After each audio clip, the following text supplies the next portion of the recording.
Good afternoon mga kaabyanan! Welcome sa atong palatuntunan Visions of Hope. Inyang inyong alagad Carla Pendon. And this is the program where we feature stories that transform hearts and uplift lives. Ang programa Visions of Hope ginasap dagit ang aton mga persons with disabilities, and we are partnering with families, communities, and churches in welcoming persons with disabilities in the love of our Lord and Savior Jesus Christ.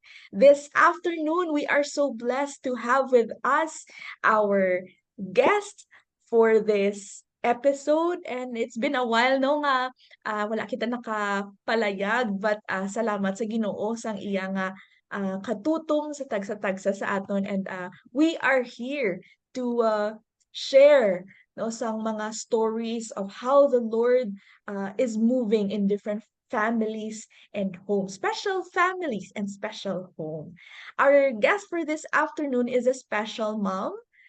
She is a, uh, a sister in Christ, and she's been in the in the ministry. She's an evangelist and an international public speaker, a founder of Jesus Hugs Ministry, and she's been in the HR consultant, uh, also working in the ministry for the Jesus Hugs ministry started in 2018, and she's here with us to share the story of God's abilities in the life of a person with disability, as well as she is also a person affected by disabilities. She's an author of the book God is Bigger Than Autism.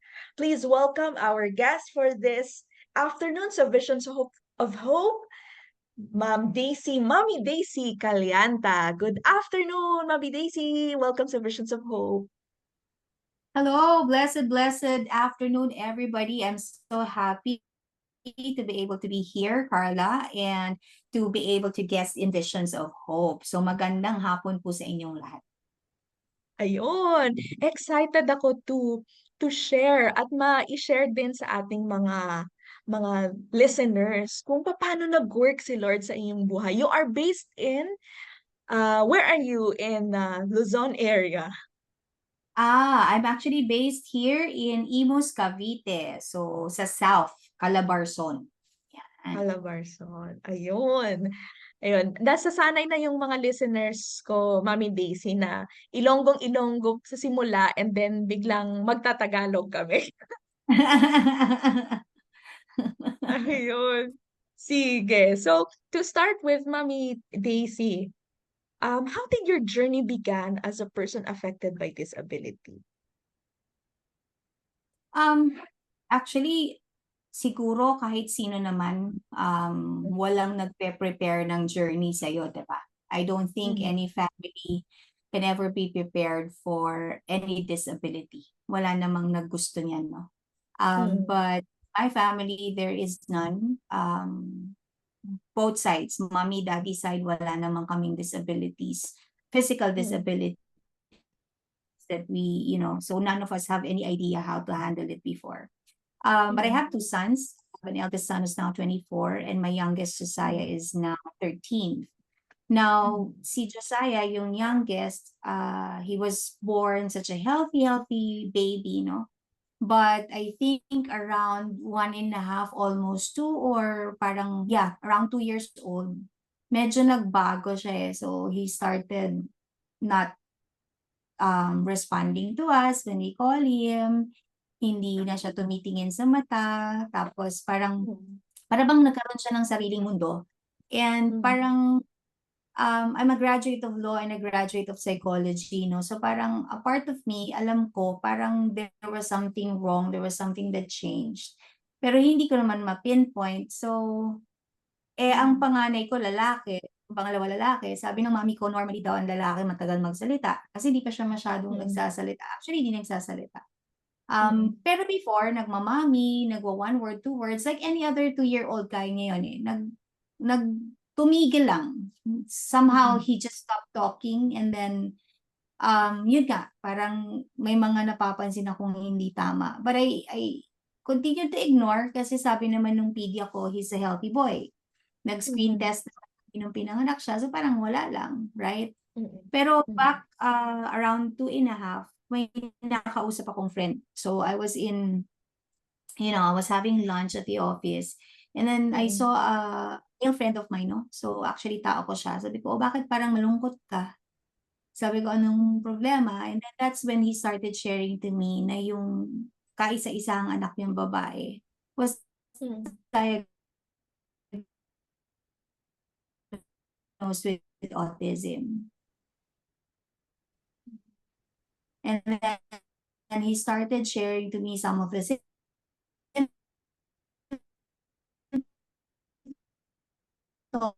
actually na narinig yung word na autism. Kasi hindi mo naman yun iisipin na mangyayari sa'yo, diba? So, Mm. sabi ko, naku, may ganito ba anak ko? So, ang advice niya, ba't hindi mo ipa-check sa DepPedia? So, kinonsult ko yung pediatrician ng anak ko. Sabi naman nung pedia, parang hindi naman daw, pero kung hindi daw ako at peace, mag-consult ako sa DepPedia. Hindi ko naman alam na ang mag-consult ka ng DepPedia will wait for 6 months. Kasi ang Aba, daming tagal. Oo, so Mm. kinabahan ako, Carla. Sabi ko, ano bang klaseng disorder at bakit ang tagal kumuha ng appointment? No? So that was again another first experience for us. But ang tagal-tagal kumuha ng appointment. So fast forward, just to tell of the story short na lang, cut the story short. Nung appointment na nung doktor, siyempre kinakabahan ka na, 'di ba? Pero hopeful ka, siyempre. Oo. Tapos nung kinausap siya ng doktor, may mga test na ginawa, may mga Mm. tinanong, may iPad, Mm. tas may bike sa gitna, no, may bike. Mm. Tapos sabi niya, "Oh, kaya niya bang mag-ano ng bike? Kaya niya bang Mm. mag-ride?" So, Mm. siyempre dapat kaya, 'di ba? Nagulat ako kasi hindi siya sumakay gaya ng kahit sinong bata. 'Di ba 'pag ang bata, normal 'yun 'pag Oo. nakita yung sasakay.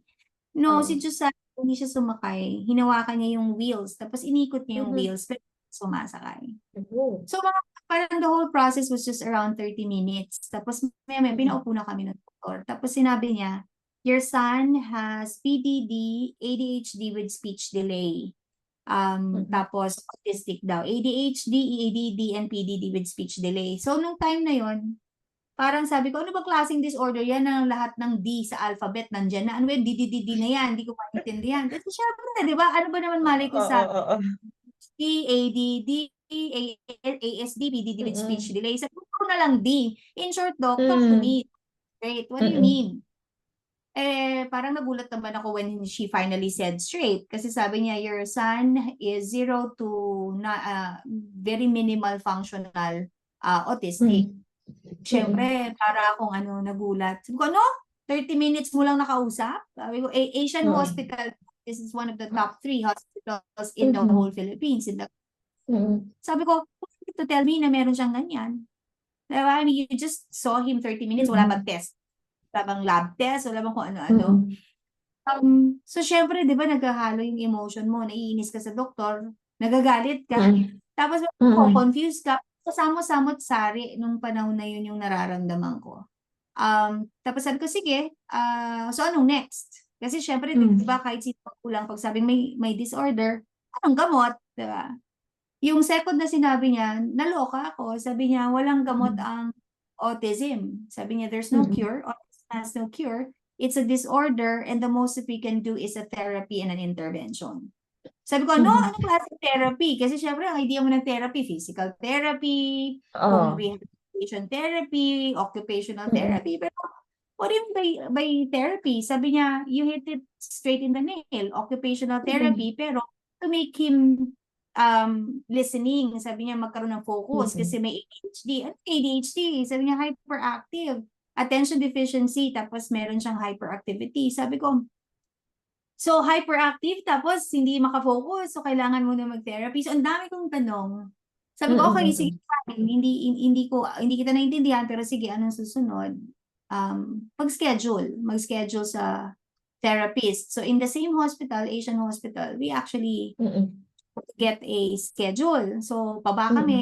Paba namin doon. Naloka na naman ako kasi ang haba. Marami nang naka-pre-book. Sabi ko, ano bang klase itong autism? Ba't parang ang haba-haba? Ilang bata ba may Oh. ganito?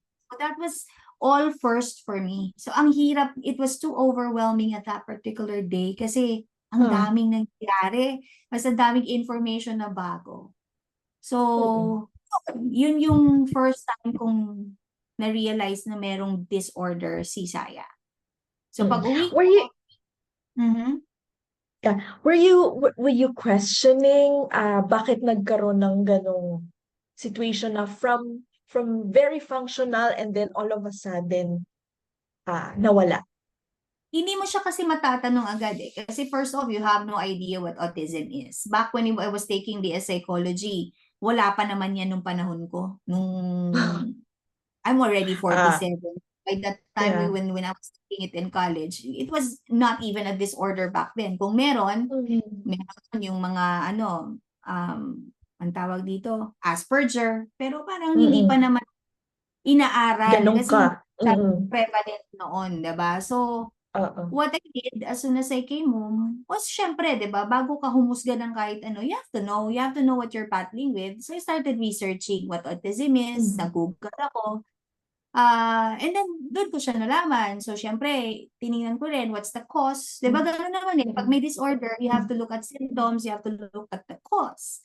And then that's when I Mm. realized that it was nothing physical, 'di ba? So actually conflicting eh. Some say Mm. research ka vaccine related. Eh, di ba, it was proven to be false. Sabi naman ng iba, it has something to do with social disability na hindi mo Mm. maku-cure kasi it's social in nature. Mm. Sabi naman ng Mm. iba, um, ang haba na ng spectrum, winaiden yung spectrum. Sabi naman ng iba, nobody actually know where it comes from. So, conflicting. So, Mm. the more I research, the more I get confused. Kasi kahit yung Mhm. doktor, tanong ko doon, sinabi niya none other than the fact that it is curable, hindi mo masasabi sinong tatamaan.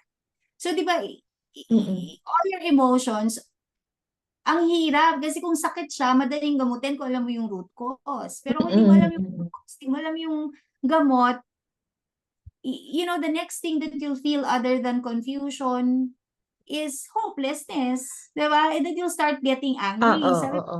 and then you start getting angry. The first na magiging angry ka is yourself. Kasi you Mm. ask Mm. yourself, did I do anything when I was pregnant? Nung buntis ba ako, may nagawa ba ako? Should I have better taken care of myself? Yung mga ganon. Kasi naalala ko noon, nagdudugo ako when I was pregnant with him. I always bled, no? So, akala ko nga Hmm. malalaglag. First trimester niyan, lagi akong pabalik-balik sa hospital. There was a time, kasing laki ng kamay ko, yung palad ko. Dugo, akala ko Mhm. siya nga yun eh. Only to Mm. find out na Mm. kumapit naman yung baby, di ba? So sabi ko, ano to? Oh. Isang tanong, parang, was it wala naman akong ininom na medicine. I was healthy all Oo. throughout my pregnancy except for the Mm. fact na nagbibigay ko lagi na parang lagi siyang threatened abortion. Hanggang Mm. second trimester. So, Mm. ang dami kong tanong, pero wala rin man nakasagot sa akin. Walang doktor Mhm. makasagot, walang research ang makasagot. So, Mm. yung galit ko na baling from myself to my husband. Sabi ko, Yeah. kung kasi mas malaki ang kumita nun eh. Mhm. Nung panahon na yon, 'di ba? So sabi ko, kung maganda sana yung trabaho mo, di pa, sana nakapag-bed rest ako, sana. So alam mo yon, that's how Mm. disability Mm. works in your life, 'di ba? It takes away your joy, it Yeah. takes away your hope, you get angry, and then Marriage, suddenly, I mean. nahahanapan mo sinong dapat ma-blame. Oo. Tapos, nagbe-blamean kaming mag-asawa, wala na rin naman kaming ma-blame kasi di rin namin alam. And then the next thing na i-blame mo na lang is God. Kasi parang, Lord, bibigay ka ng anak tapos may sakit. Ay, ganon. Kahit Christian ako noon, dami kong tanong, ang dami kong galit, Mm. ang dami kong questions na hindi kayang sagutin ng kahit sino. And I think, kung sino man makikinig sa atin, can relate to Mhm. that. Yeah. Yeah. Yeah, especially when these trouble no comes na meron nga from the community na the question of why God ako? Why me, God? Yung usual na tanong. Yun talaga yung ano yung nag-a-arise na challenge at ang challenging niyang sagutin. Ang challenging niyang sagutin Sister Daisy. And Oo. from that from that situation, how did the Lord transcend you from that siguro miserable, or you're asking, you're searching, asking questions. How did the Lord move you from that moment? Hindi naman siya madali, 'di ba? Kasi I think disability kasi destroys joy, destroys hope, destroys family, no? Na kung wala sigurong divine intervention, a lot of people sometimes don't overcome such a problem, no? Mm, Let me mm, explain what I mean by that. Kasi, syempre, okay, may disorder na, meron ng disability. Doon mo na rin marirealize, di ba? Kasi kailangan mo it's up to you. Andun ka ba sa denial o nandun ka sa acceptance? Di ba? So, mm, yung asawa ko, the way he managed his denial was becoming angry. And then, hindi siya umuwi sa bahay kasi every time nakikita niya yung anak niya, parang it's a reminder of a failure, di ba? mm, So, ang the mm, way siya mag-respond, kasi each family, iba-iba tayo ng way ng pag-respond sa problema, di ba? So, the way oo, nag-respond ng asawa ko was, naging absentee siya. Tapos, ako naman, hindi. Naging involved ako. Fighter kasi ako eh. So, sabi ko, okay, nandito na to, then let's try to solve it. So, sinimulan namin yung therapy. Kaso, ang therapy hindi lang isa, tatlo.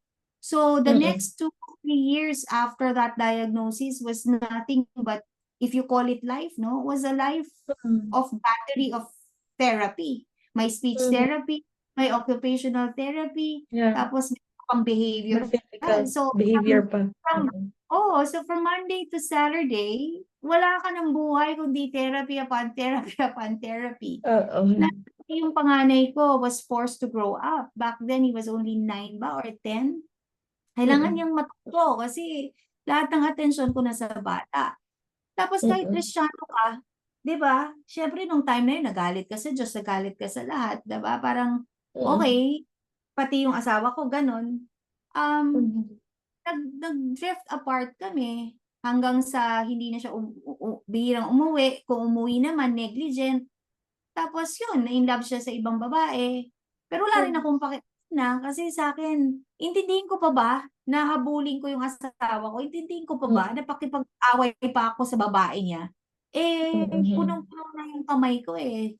Sa bata pa mm, lang, kailangan mong samahan Monday to Saturday. Wala na, di ba? So, mm, mm, it was, I think, not to mention, no, mapalad pa kami sa Panginoon kasi kahit na ganun yung buhay, mm, meron kami magandang trabaho, I can afford to take him to all the best hospitals and best therapy centers, no? Pero kasi there mm, are money cannot buy, 'di ba? Kahit na nabibili mo yun, di mo naman nabibili healing, 'di ba? So at least mm, nga, it's mm, one problem less for us because can you imagine the other families na ganyan, makarinig na may ganyan anak nila tapos hindi rin financially able? yeah, Dagdag yun, mas mabigat yun dagdag kasi yun, oo, 1,200 per hour ang mga therapists back then eh. So, 'di ba? At least mm, kami pagdating sa trabaho, meron kami, pagdating sa pambayad, meron kami. Pero it's also mm, equally frustrating kasi kahit milyon na yung ginagastos mo over the years, wala, wala din naman talagang mm, progress. Tapos in-enroll pa namin siya on top of the therapy. Siyempre tumatanda siya, 'di ba? Nag-2, nag-3, nag-4, kailangan namin enroll man lang sa nursery. Eh wala ring mm, tatanggap sa school. mm, So, mm, meron palang sinasabing SPED mm, school. So, yeah, punta na naman kami, hanap kami ng SPED school. mm, Actually, yung sa DepEdia, second and third opinion namin yun eh, just to make sure. Ganun mm, din eh. It was still the same mm, diagnosis. Tapos sa SPED, ganun din. Grabe, kamahal. mm, 100,000 nun, it is 157,000 eh. Tapos, mm, kahit gano'n na siya katadtad, wala. I mean, it's so frustrating because it's like an yeah, investment that has no return. Kasi, mm, kumbaga, mm, at risk, invest ka ng invest thinking na magpo-progress yung anak mo, pero mm, wala, wala kang halos makita. May progression, pero hindi siguro yung sa punto na gugustuhin ng kahit sino, 'di ba? mm, At mm, least nga sa mm. gamot, meron kang end days ng antibiotic, 7 days, 'di ba? Ito wala, you Oo, don't know when it will end, bibilangin mo yung ilang araw, and then, 'di okay ba? na. Pero ito it's a developmental part ng buhay niya na talaga. Yun ang sinasabi nila. Ang sabi naman ng mga therapists, hindi kami here to cure kasi it's incurable. We're just here to Mhm. make them at least functional. Mm, Pero mm, alam mo kasi, Sister Carla, God is good to me. Kasi in my spirit, kahit noon, even when I was already logically following all the doctor's advice, no, mm, and doing the best I could for intervention, there were many things that I didn't agree and I didn't accept. I didn't mhm, mhm, accept autism of my son. Kahit noon hindi ko mm, siya ina-accept. Hindi ako, I'm not in a stage of denial. I just know na hindi ko siya dapat i-accept. mhm, Pero Baptist ako I'm a conservative Baptist. So hindi ko pa alam yung working in the Spirit noon, the Holy Spirit. So hindi ko alam ang 1 Corinthians 12, 13, 14. Hindi ko alam ang mhm, miracles. Basta sa akin, babasa ang Bible, di ba? mhm, Umabot sa mhm, punto kasi, kahit na nagalit ako kay Lord for a long time, pag ganun pala na lahat na na-exhaust mo yung remedy, lahat na mhm, na-exhaust mo, mhm, wala ka rin naman talagang aasahang iba. Babalik at mhm. babalik ka sa Panginoon at magtatanong Lord save me, di ba? Lord save Yeah, my son. correct. Matigas lang ulo ko nun kasi, syempre nga, nagalit ako kay Lord. Parang ginawa ko muna lahat what I could. Tapos darating ka rin naman sa punto na when you're at the end of yourself, you go back to Jesus, di ba? That's what the Mm, problem with us as humans, di ba? Yung logic and pride So, mm, nung nawala yung logic ko sa utak kasi nothing makes sense, nung nawala na yung pride ko sa katawan, and I just mm, realized that all this I cannot do on my own, but God, dun ako nagsimulang bumalik kay Lord. mhm, So, God has been patient with me. Um, Yun, journey niya ako dahan-dahan. And mm, then, my husband was able to get a job abroad. Na-realize ko napagod na rin akong magalit sa asawa ko sa pambababae niya at sa pagiging negligent niya na parang God dealt with me that my unforgiveness is making me a very angry person. mm, So, sabi ko, pero Lord, ba't ko siya patatawarin? I'm taking on all the burden. Sabi ni Lord, forgive as I have forgiven you. So, sabi ko, mm, sige Lord, pagod na ako, bit-bit ko na nga yung burden ng special child. Bit-bit ko pa to. Kung mhm, mag-abroad siya, wala ka na sa kanya, diba? Ibig sabihin, winil mo mag-abroad siya, pero ayoko namang aalis kami nang hindi kami maayos. So, I think mm, that's the first faith milestone or, the work that God has begun in me. Diba sabi nga, He's faithful naman. When He began a good work mm. in me, diba, He will be Yes. faithful to complete it, diba? So, I think that was the Mm, first.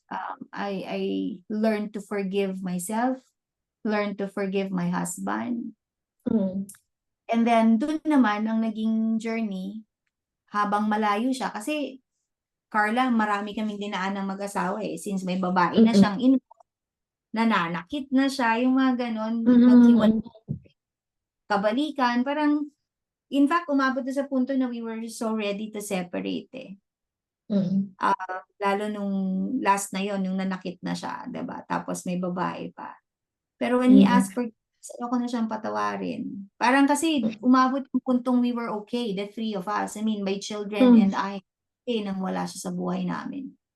mm, Pero nung nung I was wanting to file a separation with him, journey mhm, na rin ako ng Lord Separately, I think we were being processed. So, yun nga, mm, the first thing that God told me, whomever the Lord has put together, no man can put asunder. Sabi ko, okay, mhm. kung hindi kami pwede maghiwalay, kasi nandun ako, Carla, sa puntong bawasan ko na lang yung problema ko. Sabi ko, Oo. kung hindi pwedeng maghiwalay, at kamatayan lang ang pwedeng maghiwalay sa amin. Nagbiro pa ako sa Diyos noon, pero seryoso rin Mm. kunin mo na lang yan kasi pabigat lang mababae pa, imbis na makatulong. Kung patayin mo na lang yun, Lord, di one less problem for me. Pero di ba si Oo. Lord, may panalangin mo, hindi naman niya sasagutin. Tama. Hindi niya sinagot yung masamang panalangin, sinagot niya in a different way. Sabi nga, God's Mhm. plans, diba? I know the plans, the plans of the Lord for you, diba? Plans to prosper you, never to harm you. Mm. Plans to give Mm. you hope in the future. Nung time na The yon, hindi ko future. yan, di ba, what he meant. Mm-mm. Pero yung plan niya, hindi nagtutugma sa prayer ko. So, hindi niya kinuha yung asawa ko. Binigyan niya ng trabaho abroad. And I think that was Okay. another good thing that led to the forgiveness and led to us taking time to heal from each other. Mm-hmm. Siyempre, umaalis siya abroad, napahinga rin ako. Napahinga Mm-hmm. rin siya. Napaprocess kami ni Lord individually. So, may na-found siyang Bible study doon. Ako naman may support group. So, parang nagkakaroon kami ng healing one way or the other. So, journey siya eh. Hindi siya biglaan, Carla eh. Mm-mm. Diba? Kaya yung tanong mo niyan, mahaba ang sagot kasi hindi ako pwedeng magkulang sa sagot. Diba? Mm-hmm. Kasi Mm-hmm. God lahat yun eh. So, that's Correct. one part of it, milestone. And then, nung umabot naman sa punto, pumunta kami ng US noon eh. Yun yung pinatawad ko siya eh. Bago siya mag-abroad, napunta kami ng US as a family. And Josiah was already 4.5, hindi, 4 Mm-mm. yata noon. Punta kami ng States, hindi nagsasalita si Saya, non-verbal. Mm-mm. Tapos, yun nga, God was dealing with me to forgive my husband. Sabi ko, paano ba to, Lord? Pero in my heart, finorgive ko na siya, diba? Tapos while Mm-mm. we were in the US, sumakay kami sa Ferris wheel. Captain's wheel ang tawag doon sa may Washington, D.C. Pagdating namin sa Mm-mm. tuktok, si Josiah was motioning like a bird. Nagpa-flap siya ng kamay Mm-hmm. niya. Tapos Kamay he's niya. Mm-mm. motioning yung bird. Sabi ko, yes, Josiah. Kasi nga, non-verbal, diba? Sabi ko, yes, Josiah. Birds. I see birds, diba? Kasi ganun siya eh. Diba ang autistic, kukunin yung kamay mo, ganun, nagsasign Mm-mm. language. Tapos, flinap niya uli yung kamay niya. Tapos bigla siya nagsalita, Mom, look, the birds are flying. So masyak-syak talaga ako, Carl. Kasi sabi ko, that was the first time I actually heard my son Mm-mm. speak. And he Mm-mm. spoke with perfect sentence, Sentence. perfect grammar, and then may American accent. Sabi ko, hala, ang doon sa loob nun, ng cable car was my husband and my eldest, me and Josiah. Kaming tatlo, we held our breath. Kasi shock na shock kami, pero nobody wants to say anything. Walang pumalakpak, walang, Oo. Wala. baka, baka magulat yung bata. No? So nagtitinginan kami, pero yung umiiyak na ako kasi parang sabi ko, narinig ko ba yun? Ako ba talaga? Narinig niyo din ba yung ganon? And then he Mm. repeated it again. Sabi niya, birds are flying, ma'am. Parang pinakawalan ni Lord siyang magsalita. Tapos Mm-mm. parang hindi namin alam paano ipaprocess. Pero simula no Mm-mm. nagsalita with American accent. Sabi ko, that was my first taste of miracle. Sabi ko, Lord, Wow. pagpapatawad pala opens doors, no? Pero hindi pa siya Mm-mm. completely healed ng autism. Kasi, Mm-mm. pero again, sa akin, that was the most I could hope for. Kasi sabi nila, hindi Mm-mm. magsasalita eh. So sabi ko, at least ngayon, nagsasalita na siya, Mm-mm. masasabi niya sa akin if he feels happy, if he's Yeah. hurting. Dati, Oo. iiyak ako, hindi ko alam kung Hindi anong mo alam masakit. kung ano. Diba? Mm-mm. Nakaka-frustrate, nangangagat siya kasi hindi niya ma-express yung sarili niya. So ngayon na Mm-mm. he can speak, parang nakawala rin kami sa preso, di ba? Parang, Lord. And then all throughout our journey in the US has been pleasant because he was communicating with us. Mm-mm. Para bang nangyari? God has kept him quiet all throughout. Pero nung pinakawalan, para bang inipon niya lahat yung pag-aaral niya. And then, Mm-mm. without me teaching him perfect grammar, he spoke perfect English. Wow. And he Wow. started speaking English. So, hindi siya Mm. marunong talaga ng Tagalog. English. So, sabi ko, ano ba to? Dialect therapy. So, ang dami kong tanong. Pero to Oo. me, that was, if there is no such thing as cure for autism, that to me was my greatest miracle already. Diba? Na nagsalita siya. At least matuturuan ko siya. Magiging functional siya. Kasi, di ba sabi nila, 0 to non-functional eh. Very minimal functional. So, now that he can speak, it brought me hope that he can be highly functional. So, ako, Carla, hindi ako